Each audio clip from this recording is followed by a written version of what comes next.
Assalamualaikum warahmatullahi wabarakatuh. Salam guru penggerak.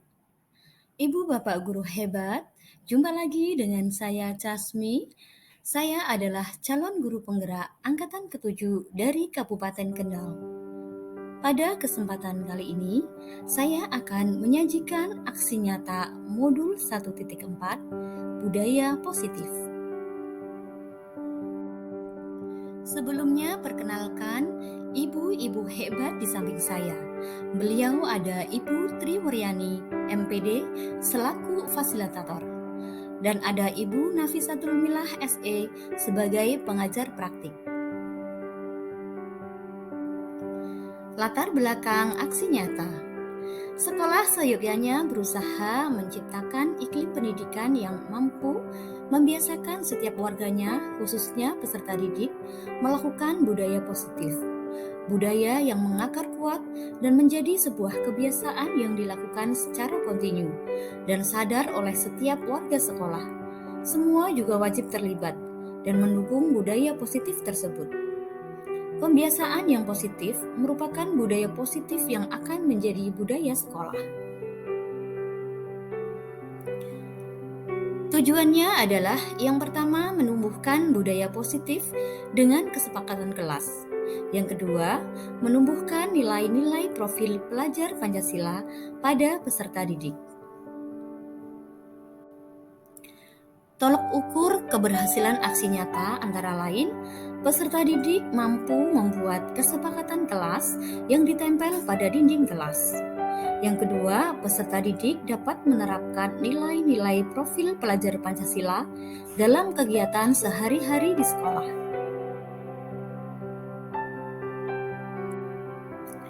Lini masa tindakan yang dilakukan antara lain yang pertama, sosialisasi kepada seluruh warga sekolah, meliputi kepala sekolah, guru, peserta didik, dan tenaga kependidikan, terkait disiplin positif, kesepakatan kelas, dan profil pelajar Pancasila. Yang kedua, menumbuhkan nilai-nilai profil pelajar Pancasila dengan pembiasaan budaya positif. Selanjutnya ada CGP juga menjelaskan tentang pentingnya pengertian kesepakatan kelas. Selain itu, CGP juga memfasilitasi peserta didik untuk membuat kesepakatan kelas. Kesepakatan kelas yang telah disepakati selanjutnya ditandatangani seluruh warga kelas dan dipasang di dinding kelas. CGP juga mendokumentasikan setiap kegiatan yang mencerminkan budaya positif. Dalam melakukan aksi nyata, ada beberapa dukungan yang dibutuhkan. Yang pertama adalah dukungan dari kepala sekolah dan seluruh warga sekolah. Yang kedua, dukungan dari orang tua peserta didik dalam membantu pembiasaan budaya positif di rumah. Selamat datang di Diseminasi Budaya Positif. Selamat menyaksikan. Assalamualaikum warahmatullahi wabarakatuh. Selamat pagi dan salam sejahtera untuk kita semua. Yang terhormat Ibu Kepala SMK Ngesti Budi Husada, Ibu Sri Mulyati Sarjana Keperawatan Nurse. Yang kami hormati Bapak Ibu Guru serta seluruh karyawan SMK Ngesti Budi Husada. Puji syukur kehadirat Allah Subhanahu wa Ta'ala, pada pagi hari ini kita masih diberi kenikmatan sehingga kita dapat menghadiri acara diseminasi budaya positif sekolah tanpa suatu halangan apapun. Tak lupa sholawat serta salam marilah kita haturkan kepada junjungan kita Nabi besar Muhammad SAW yang kita nantikan syafaatnya di yaumul akhir nanti. Amin Allahumma. Bapak Ibu yang saya hormati, izinkan saya membacakan susunan acara pada pagi hari ini, yaitu yang pertama pembukaan, yang kedua acara inti diseminasi budaya positif sekolah, dan yang ketiga penutup. Bapak Ibu yang saya hormati, marilah kita buka acara pada pagi hari ini dengan bacaan basmalah bersama. Terima kasih untuk bacaan basmalahnya. Semoga acara pada pagi hari ini berjalan lancar tanpa suatu halangan apapun. Kita lanjutkan ke acara yang kedua, yaitu acara inti diseminasi budaya positif sekolah yang akan disampaikan oleh Ibu Casmi Sarjana Keperawatan. Kepada beliau disilakan.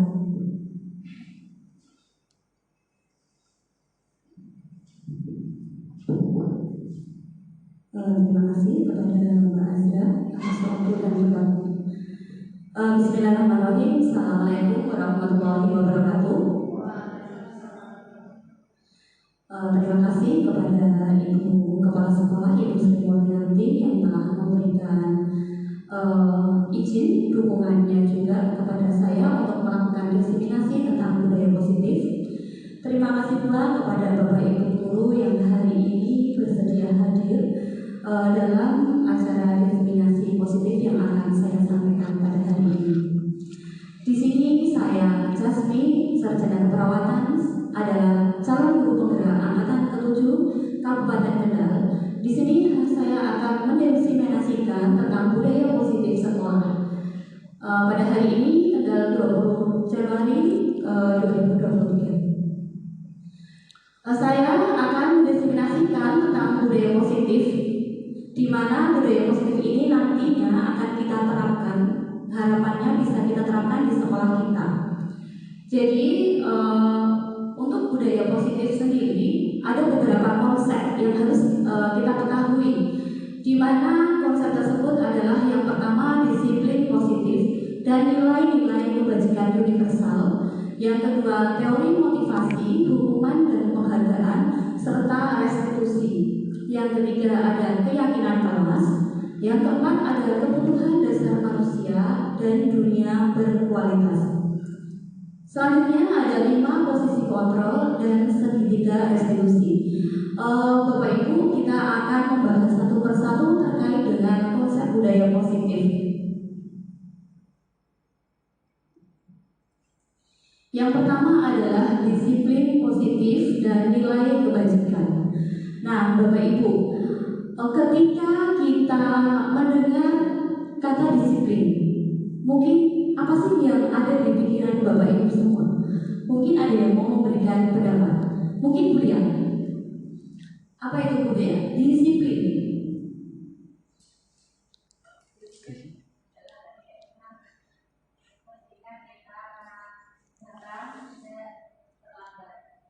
Berarti mematuhi peraturan seperti itu, maksudnya seperti itu. Jadi ada kata makna disiplin ya Bapak Ibu. Jadi menurut Diana dosen dalam bukunya Instruction School Discipline tahun 2021 ini menyatakan bahwa arti kata disiplin berasal dari kata disiplina yang artinya belajar. Ya, itu arti kata disiplin. Sedangkan Ki Hajar Dewantara sendiri menyatakan bahwa untuk mencapai kemerdekaan atau dalam konteks pendidikan kita saat ini, untuk menciptakan murid yang merdeka, syarat utamanya adalah harus disiplin yang kuat, seperti itu ya. Jadi disiplin yang dimaksud adalah disiplin diri, ya, yang memiliki motivasi internal. Di mana ketika kita tidak bisa memiliki motivasi internal, maka kita membutuhkan motivasi eksternal, ya. Sekali lagi motivasi berasal dari diri kita sendiri dulu, ya, baru kita bisa menggerakkan orang lain seperti itu. Ini sama juga harus diterapkan ke peserta didik kita. Jadi motivasinya harus dari dalam diri sendiri dulu. Kalau dari dalam diri peserta didik tidak ada, berarti kita yang harus memotivasi ya untuk melakukan disiplin. Nah, disiplin ini tujuannya untuk apa? Intinya adalah untuk mewujudkan profil pelajar Pancasila yang sudah kita tahu semua ya. Profil pelajar Pancasila di mana sekarang ini kelas 10 ya, menggunakan kurikulum Merdeka Belajar. Ada beberapa unsur ya profil pelajar Pancasila. Mungkin nggak perlu saya ingatkan lagi. Saya yakin Bapak Ibu semua sudah hafal. Profil pelajar Pancasila ada apa saja di sana? Yang pertama adalah iman dan takwa, ya. Itu profil pelajar Pancasila. Yang kedua ada apa? Ada apa Pak?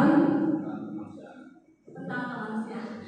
Ya, jadi yang pertama adalah profil pelajar Pancasila. Yang pertama Pak, beriman dan bertakwa kepada Tuhan Yang Maha Esa.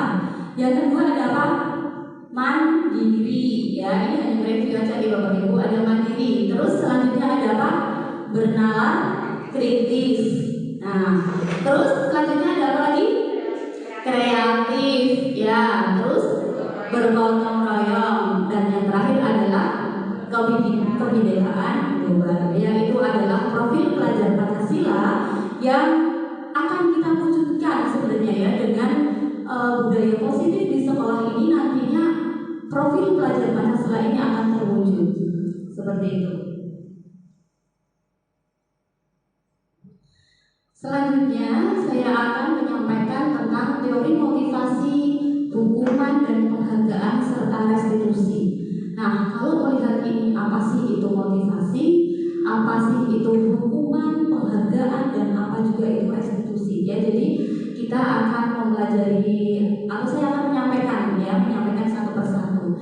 Jadi kita mesti tahu dulu motivasi perilaku manusia, baik perilaku kita sebagai pendidik ataupun perilaku peserta didik sebagai siswa kita, gitu ya. Jadi motivasi perilaku manusia yang pertama adalah menghindari ketidaknyamanan atau hukuman.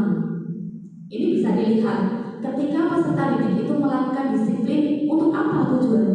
Apakah dia karena mencari kenyamanan, gitu ya, atau menghindari ketidaknyamanan biar gak dihukum seperti itu ya. Nah, motivasi yang kedua adalah mendapatkan imbalan atau penghargaan dari orang lain. Kita bisa melihat dari diri kita juga. Kita melakukan sesuatu itu atas dasar apa?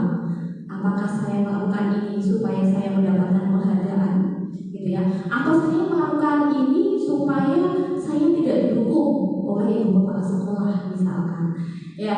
Nah, motivasi yang ketiga adalah menjadi orang yang mereka inginkan dan menghargai diri sendiri dengan nilai-nilai yang mereka percaya.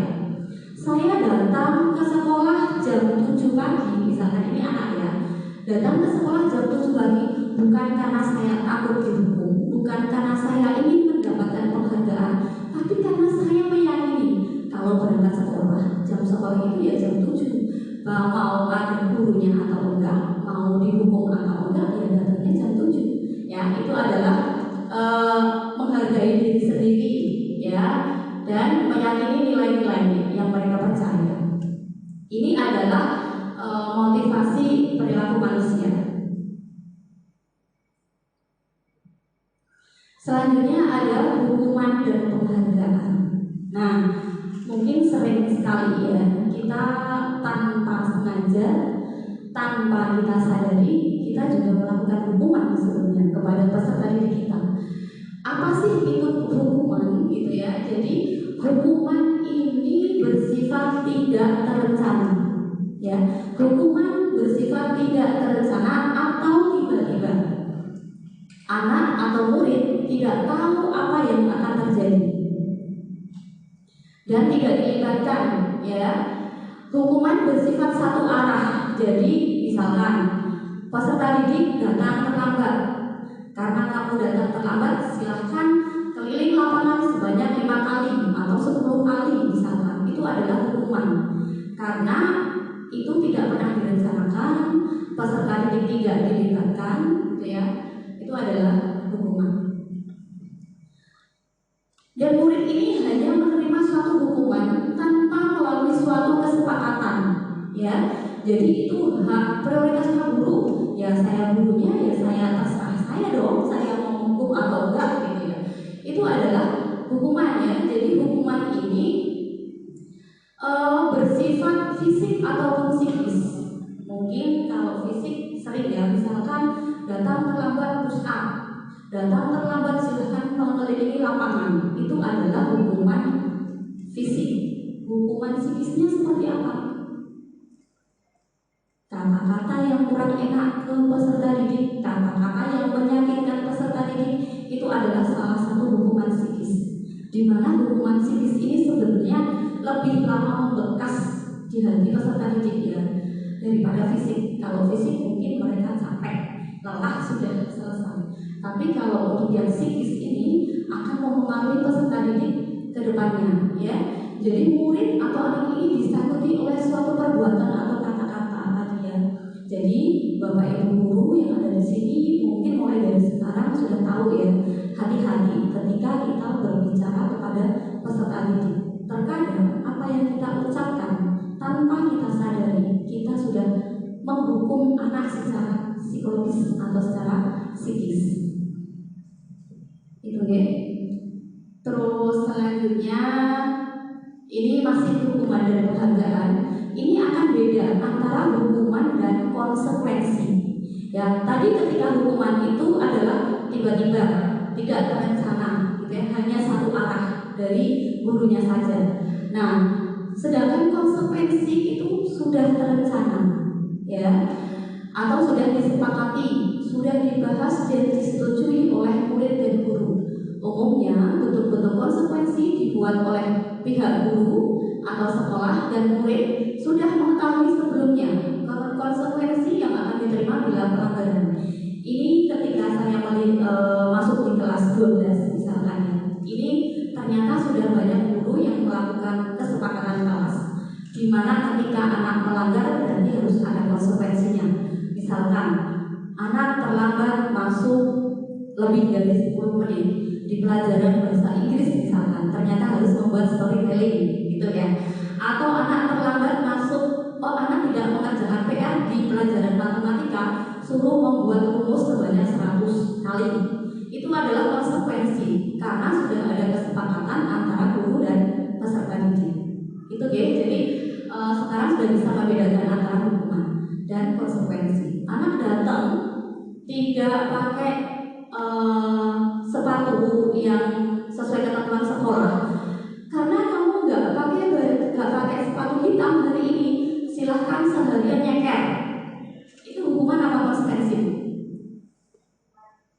Hukumannya, karena nggak ada kesepakatan dengan siswa sebelumnya, gitu ya. Jadi tahu ya perbedaannya hukuman dan konsekuensi.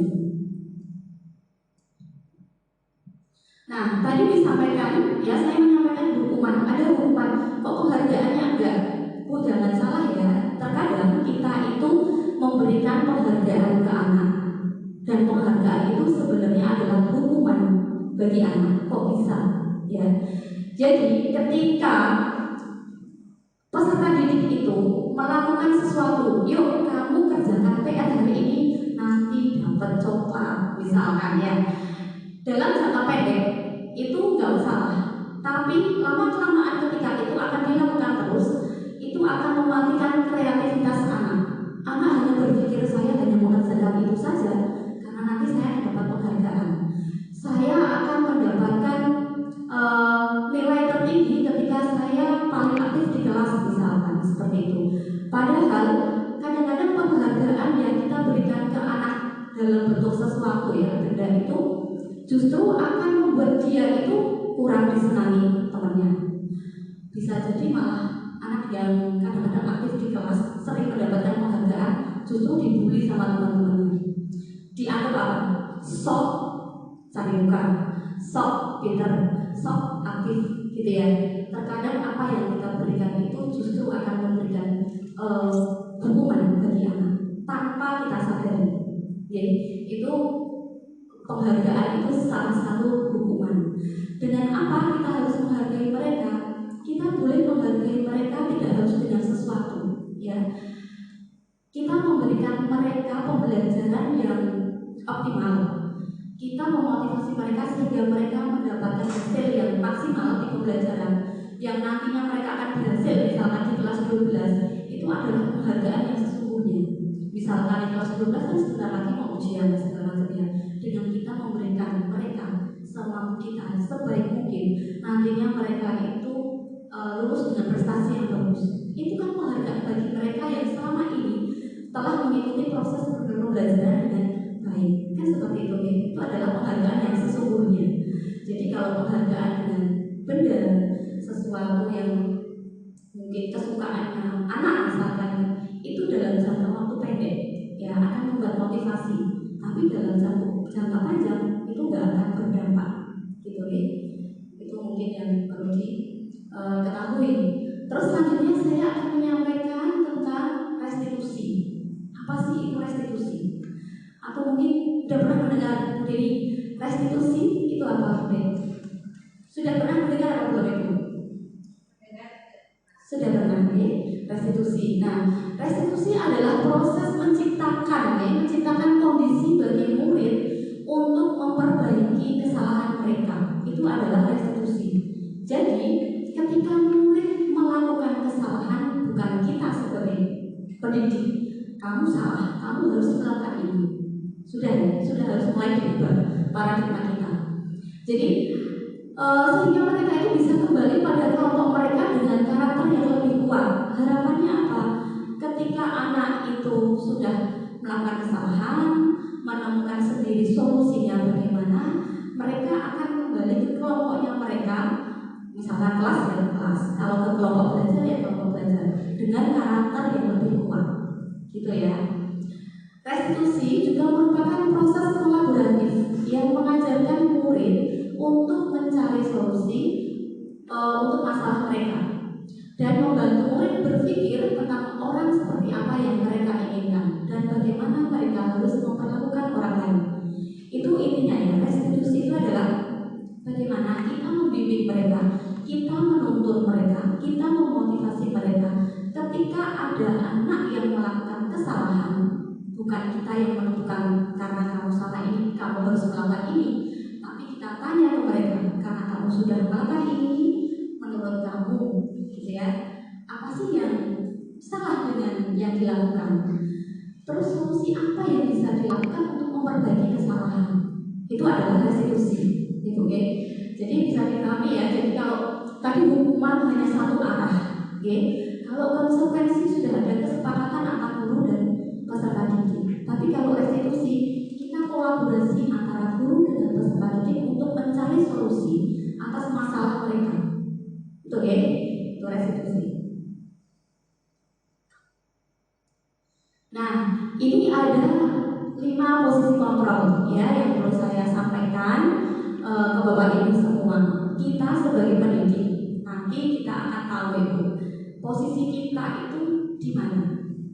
Ya, selama ini kita mengajar, posisi kita itu di posisi yang mana? Yang pertama adalah posisi penghukum. Saya nggak akan menunjuk ya maksudnya siapa yang menghukum, nanti panjenengan semua akan merasa, oh saya ternyata di posisi yang mana gitu ya. Jadi posisi penghukum. Jadi kita seorang pendidik kadang-kadang tuh nggak nyadar kalau kita tuh sebagai penghukum. Siswa nggak mengerjakan PR langsung dikasih sanksi. Datang terlambat langsung dikasih sanksi tanpa menanyakan dulu kenapa nggak mengerjakan PR, kenapa datang terlambat. Ya, itu adalah penghukum. Saya nggak mau tahu karena kamu datang terlambat, ya udah mutar lapangan 10 kali. Saya nggak mau tahu karena kamu pakainya sepatu putih, yes, pokoknya nyeker seharian. Saya nggak mau tahu alasannya. Dengan alasan apapun, saya nggak peduli. Itu adalah penghukum. Okay. Yang kedua ada pembuat merasa bersalah. Nah, ini mungkin nanti kita bisa melihat ya, apakah kita juga berada di posisi itu. Maksudnya bagaimana sih pembuat merasa bersalah? Jadi seorang pendidik kadang-kadang itu membuat pernyataan kepada peserta didik yang membuat peserta didik itu merasa enggak harga dirinya rendah, merasa saya kok menyusahkan orang lain, memang saya tuh nggak mampu apa-apa, gitu ya. Contohnya pembuat merasa bersalah. Kenapa sih kamu ini kok nggak mengerjakan tugas hari ini? Bu, saya capek. Kamu capek, ibu juga capek. Kamu nggak tahu, ibu ini juga capek seharian kerja di kantor, pulang di rumah banyak kerjaan, harus bekerja ini. Kamu nggak kasihan tahu sama ibu, gitu ya. Itu akhirnya dengan seperti itu anak akan seperti apa? Ya, kayaknya itu saya memang nggak berguna banget, gitu ya.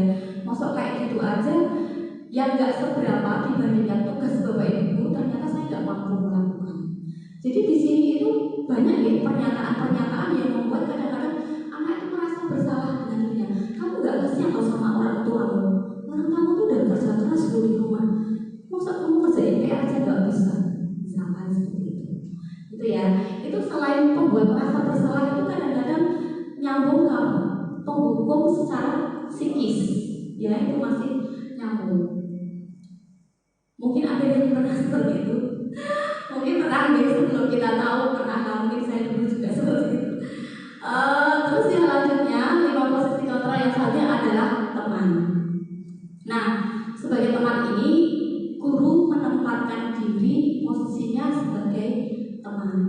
Yo, ayo dong kerjakan tugasnya, masa nggak mau sih ngerjain tugasnya, gitu ya. Jadi kita tuh bersikap seolah-olah kita itu teman kepada peserta didik. Bagus ya?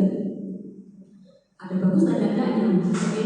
Terkadang kita lupa ketika kita memposisikan diri sebagai teman, peserta didik itu memposisikan dirinya sebagai temannya kita juga. Pernah saya mendengar ada peserta didik itu memanggil gurunya Mas, gitu ya. Itu kan memposisikan diri sebagai teman. Kok di sekolahan kok manggilnya Mas? Ya kalau mau di luar manggil Mas Bang, gitu ya, nggak masalah ya. Tapi ketika di sekolah ya memposisikan diri harus tahu ya, tahu posisinya siapa guru, siapa peserta didik, gitu ya. Dan bagaimana kita memperlakukan mereka. Boleh kita bersikap ke anak-anak itu sebagai teman, artinya ada konteksnya ya. Kita konteks apa dulu. Selanjutnya adalah posisi pemantau. Nah, namanya aja posisi pemantau. Ya berarti kita memantau anak-anak. Ini sering dilakukan ketika kita seperti ini. Hari ini kamu nggak mengerjakan PR? Tidak, Pak. Tahu konsekuensinya apa ketika tidak mengerjakan PR? Ya kalau nggak mengerjakan PR saya berarti harus membuat rumus 100 kali. Ya, baik.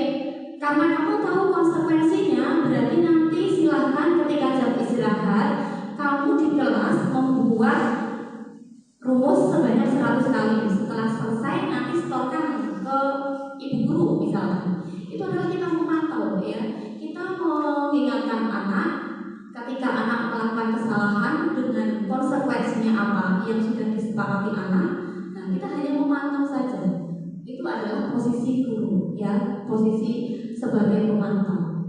Ya, mungkin kita juga sering melakukan ini. Nah, selanjutnya yang terakhir yang tertinggi adalah posisi manajer. Ya, posisi manajer ini adalah posisi yang idealnya kita lakukan sebenarnya sebagai pendidik, di mana guru ini memperlakukan peserta didik seperti tadi, menerapkan restitusi. Jadi ketika ada anak yang melakukan kesalahan, melakukan pelanggaran, berarti kita posisinya sebagai manajer. Ya, kita divalidasi dulu. Kenapa sih kok kamu terlambat? Kenapa sih kok sepatunya kok nggak hitam? Gitu ya. Kita tahu dulu alasannya apa. Setelah itu ya sudah, karena memang kamu melakukan kesalahan itu, jadi kita cari solusi bersama. Harus bagaimana kita menyikapi atau mencari solusi dengan kesalahan yang kamu lakukan. Nah, ya sampai nanti anak sendiri yang akan menentukan solusinya seperti apa. Itu adalah di posisi manajer. Harapannya, idealnya guru itu seperti itu. Tapi apakah kita serta-merta bisa seperti itu? Belum tentu. Nah, ini butuh proses ya, butuh proses yang sebenarnya bisa kita terapkan nggak Bu? Bisa kita terapkan. Dengan apa? Dengan kebiasaan, dengan pendekatan ke siswa, coaching ya yang baik kepada peserta didik akan kita laksanakan ya untuk posisi manajer ini. Ini adalah 5 posisi kontrol kita sebagai peserta didik. Nah, selanjutnya adalah segitiga restitusi. Tadi udah kita singgung ya, ada 5 posisi kontrol, ada segitiga restitusi. Nah, apa sih itu segitiga restitusi? Jadi, segitiga restitusi ini adalah di mana kita menyikapi ketika peserta didik ini melakukan kesalahan seperti tadi ya, atau pelanggaran yang tadi sudah saya sampaikan. Ketika peserta didik melakukan pelanggaran itu kan nggak langsung yuk dihukum gitu. Kamu melakukan ini berarti kamu harus melakukan ini gitu ya. Tapi harapannya enggak. Jadi ada tahapan ini yang hendaknya kita laksanakan ya. Yang pertama adalah menstabilkan identitas. Itu adalah yang paling dasar. Dengan cara apa sih menstabilkan identitas? Ini ada contoh pernyataan gitu ya yang kita ucapkan kepada peserta didik. Kenapa kamu itu hari ini datang terlambat? Saya ketiduran Bu, ya misalkan. Karena ketiduran berarti harus langsung lari. Itu namanya kita jadi penghukum. Ya, jadi kita menstabilkan identitas dulu. Di sini ada kata-kata yang bisa diucapkan adalah setiap orang itu pasti melakukan kesalahan. Kamu bukanlah orang satu-satunya yang melakukan kesalahan itu. Hanya langsung diucapkan peserta didik kayak gitu. Itu adalah menstabilkan identitas. Karena dengan apa? Ketika kita itu menyampaikan ke peserta didik, ya udah, namanya melakukan kesalahan itu kan wajar ya. Setiap orang itu pasti pernah melakukan kesalahan. Itu kayak peserta didik yang tadinya ketakutan langsung adem gitu ya. Paling nggak dia nggak mereka nyaman dulu lah dengan kita ketika kita berhadapan dengan mereka untuk menanyakan kesalahannya mereka apa gitu ya. Nah yang kedua adalah validasi tindakan yang salah. Tindakan yang salah yang dilakukan peserta didik ini divalidasi dulu ya. Dengan cara apa? Kita tanyakan, kamu pasti punya alasan kenapa sih hari ini datang terlambat? Saya itu datang terlambat, saya datangnya pagi Bu jam 6. Ternyata di tengah jalan motor saya itu kempes misalkan. Itu kan kita tahu dulu, kita mendengarkan dulu apa sih yang dirasakan peserta didik, apa yang dialami peserta didik ya.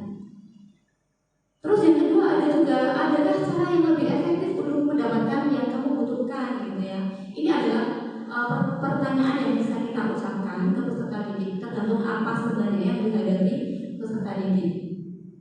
Nah yang ketiga adalah menanyakan keyakinan ya, menanyakan keyakinan setelah kita tadi sudah menstabilkan identitas ya, menanyakan kenapa sih kok terlambat gitu ya, alasannya apa. Sekarang saatnya kita menanyakan keyakinan. Dengan kesalahan kamu tadi, kira-kira keyakinan apa sih yang gak dipenuhi atau yang dilanggar? Keyakinan ini dengan apa Bu?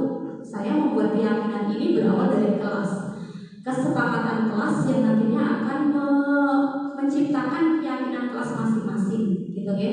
Dari keyakinan kelas ini nantinya akan bisa diwujudkan untuk jadi keyakinan sekolah ya. Jadi berawal yang paling basic dulu, yang paling kecil dulu.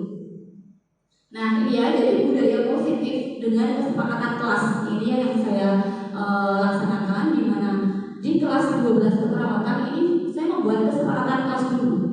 Dari kesepakatan kelas yang sudah dibuat oleh peserta didik dan tentunya dengan saya akan menemukan keyakinan kelas ya. Ternyata dari kesepakatan kelas itu ada 5 keyakinan yang diyakini peserta didik. Salah satunya adalah disiplin, menghargai orang lain gitu ya, bertanggung jawab.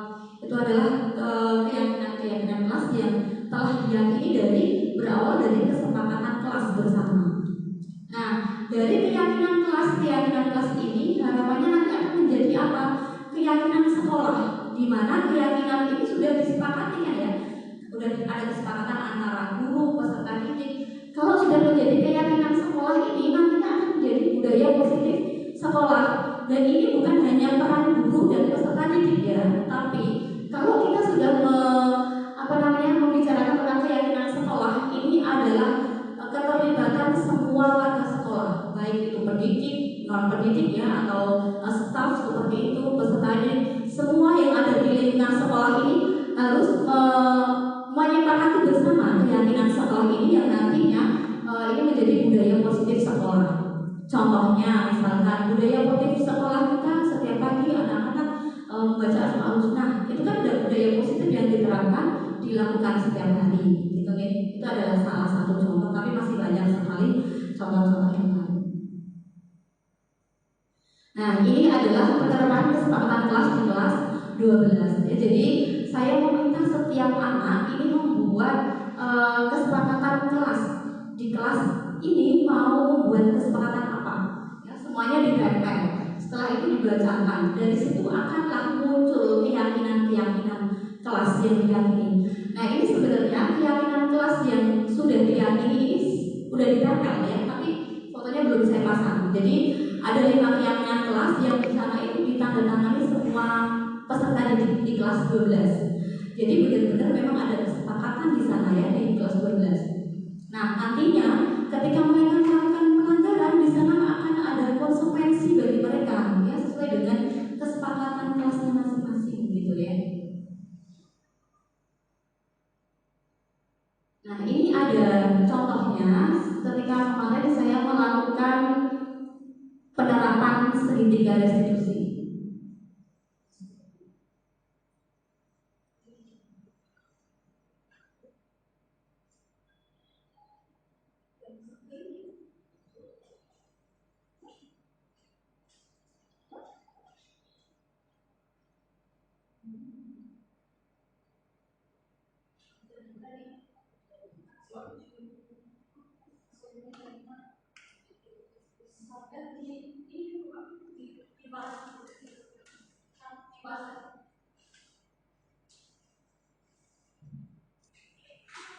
Baik, ini adalah video yang sudah saya buat.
Baik, itu tadi adalah salah satu contoh. Sebenarnya ada 2, tapi yang saya tanyakan adalah 1.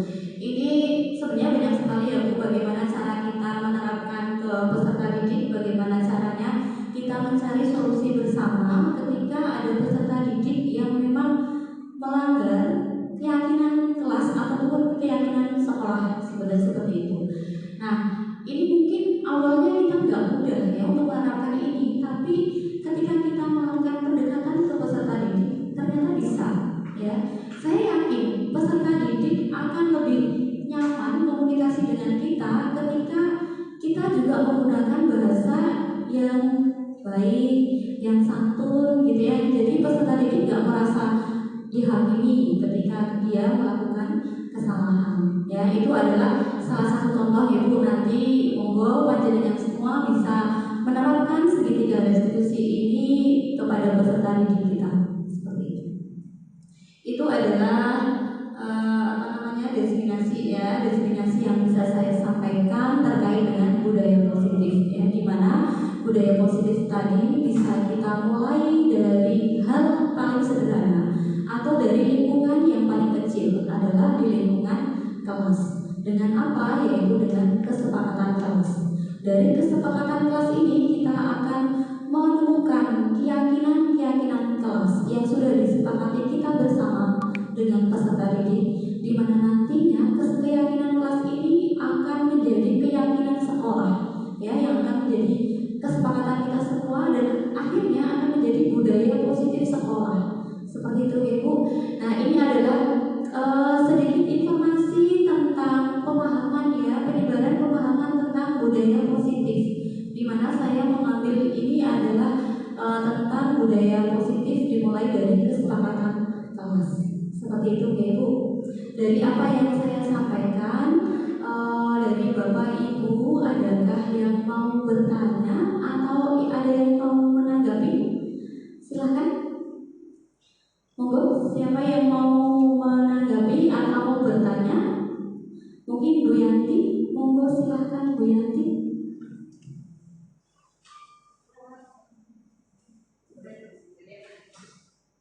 Monggo Ibu. Untuk penerapan segitiga restitusi yang disampaikan, kalau yang namanya segitiga restitusi tentunya yang menstabilkan siswa. Nah, untuk menstabilkan siswa ini kondisi seperti apa yang harus disiapkan dulu, karena tentunya kadang ketika kita ketemu anak sudah pasti kita tuh sudah bilang dulu, apalagi anak yang sudah hampir setiap hari misalkan datangnya terlambat. Betul. Nah, bagaimana caranya kita itu bisa menstabilkan kondisinya terlebih dahulu? Karena yang pasti muncul di benak kita adalah ini lagi, lambat lagi. Gitu. Baik, ya. Terima kasih kepada Ibu Yanti yang tadi sudah bertanya. Tadi pertanyaannya adalah bagaimana menstabilkan identitas gitu ketika kita menghadapi peserta didik yang mungkin terlambat terus gitu ya, atau mungkin anak-anak itu aja yang melakukan kesalahan. Bagaimana sih caranya gitu ya? Yang jelas yang pertama adalah dari diri kita sendiri, Ibu, ya. Jadi kita sebagai peserta didik, sebelum kita datang ke peserta didik, kita harus sudah bisa mengkondisikan diri kita sendiri.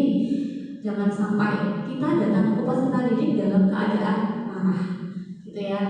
Jadi dari dalam diri kita sendiri, kalau kita lagi emosi, bagaimana caranya? Saya yakin kita semua punya cara masing-masing untuk kita merilekskan diri kita. Mungkin kita bisa duduk terlebih dahulu, ambil nafas panjang gitu ya. Jadi sebelum kita memang datang ke peserta didik, sebelum kita ketemu peserta didik, sebelum kita menstabilkan peserta didik, stabilkan diri kita dulu gitu ya.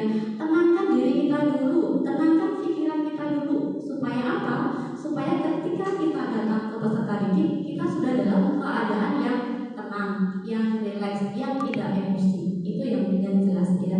Jadi jangan sampai ketika apalagi di rumah ada masalah, ketambahan di sini peserta didik yang terlambat terus gitu ya. Emosi dari rumah ditambah di sekolah, udah bawaannya anaknya pengen dimakan gitu ya. Jadi bagaimana caranya itu tadi? Kita rilekskan diri kita dulu, kita stabilkan diri kita dulu, baru kita bisa menstabilkan peserta didik kita ya. Yang jelas kita komunikasi yang baik ya. Karena jangankan ke peserta didik ya, kalau kita lagi keadaan nggak tenang, kita keadaan emosi, ketemu teman sejawat aja bawaannya marah gitu ya. Diajak ngomong bawaannya pengennya emosi gitu. Terkadang ada orang yang ketika memang lagi ada masalah, lebih baik saya menyendiri dulu. Kenapa? Karena takut ketika kita berinteraksi justru kita akan menyakiti orang lain gitu ya. Jadi kita tenangkan diri kita dulu supaya ketika kita bertemu dengan orang lain, diri kita sudah baik, keadaan yang baik gitu. Mungkin itu Bu Yanti ya. Jadi monggo Bu Yanti lagi boleh.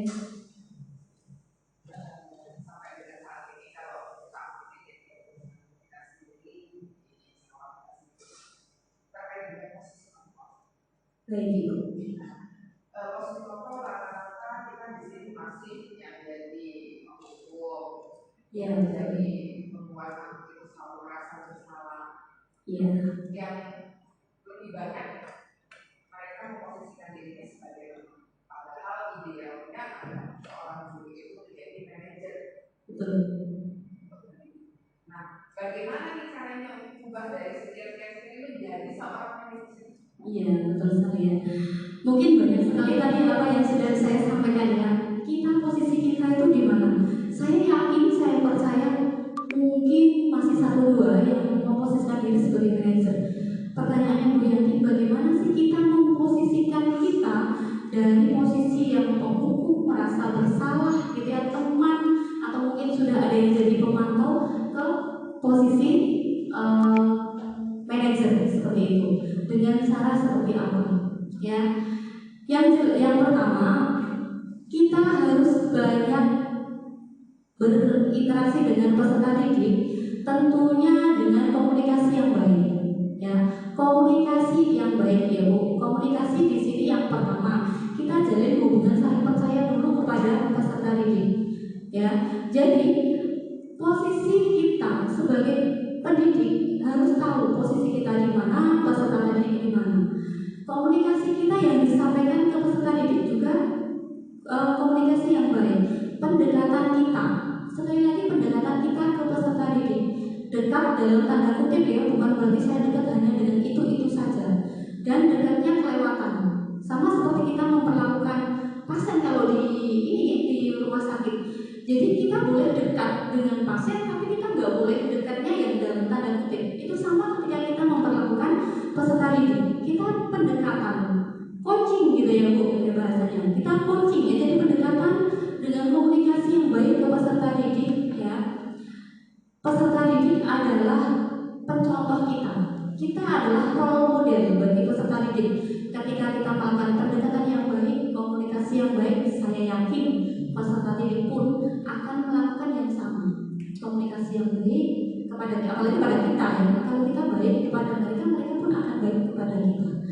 Terus bagaimana? Saya tuh selama ini masih posisi teman, untuk di posisi manajer, saya tuh harus bagaimana? Ya tadi, ya ketika ada yang melakukan kesalahan, mulai dari dalam diri ya, merubah diri dari dalam diri dulu.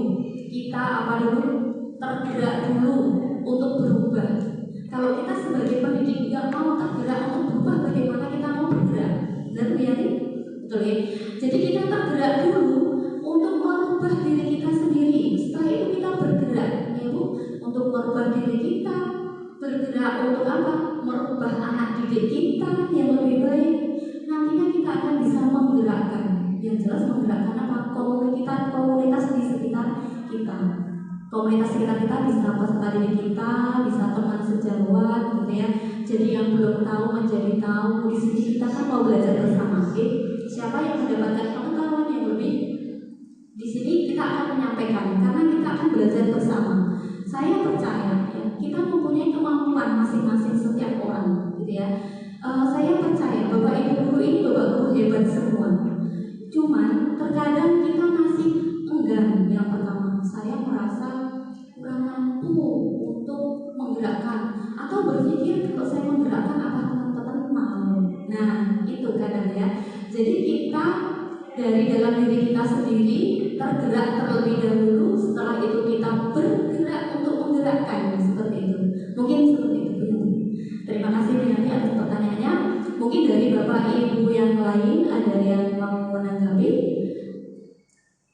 Monggo. Apakah Bu Deni mau menanggapi? Bu Lia ada pertanyaan? Tidak ada. Oke. Jika tidak ada pertanyaan, mungkin bisa merefleksikan, ya. Jadi apa yang tadi saya sampaikan, yang sudah saya sampaikan, ini kita refleksikan. Jadi kita akan tahu seberapa pemahaman panjenengan semua tentang apa yang tadi sudah saya sampaikan. Monggo, Bapak Ibu siapa yang mau menyampaikan untuk refleksinya dari Bu Ani? Oh, monggo Bu Ani. Oh, bisa maju ke depan Bu Ani. Pakai mic.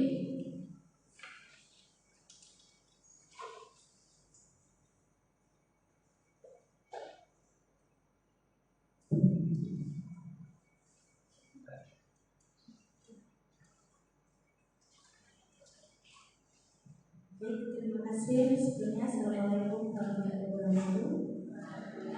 Saya Bu Abi, Bismillahirrahmanirrahim. Sebelumnya terima kasih kepada Bu Jasmi telah memberikan kesempatan kepada saya untuk memberikan sedikit refleksi tentang apa yang sudah disampaikan.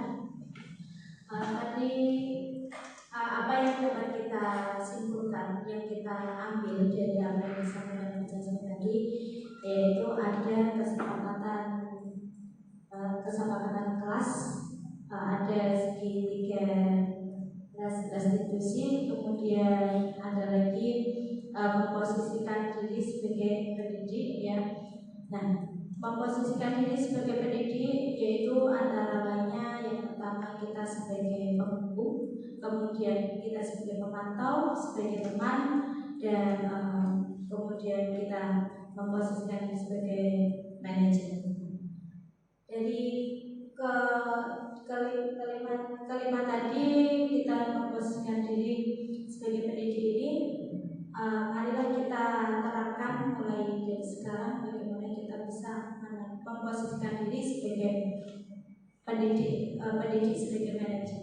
Nah, kemudian hal positif lagi dalam penerapan segitiga restitusi itu, di mana kita harus memposisikan diri dalam berbagai permasalahan yang dihadapi di sekolah, entah tingkah siswa yang mungkin bisa membuat kita emosi, dan kita alangkah baiknya mengambil dari sisi positifnya.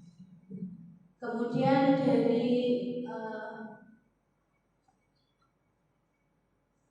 posisi positif dalam lingkungan sekolah. Nah, tadi Bu Jasmi juga menyampaikan kita harus memberikan sisi positif dalam lingkungan sekolah, menciptakan budaya positif. Nah, budaya positif ini memang kita harus menciptakan untuk membuat lingkungan sekolah, terutama lingkungan kecil dalam kelas dulu, kita harus menebarkan sisi positif itu kepada siswa.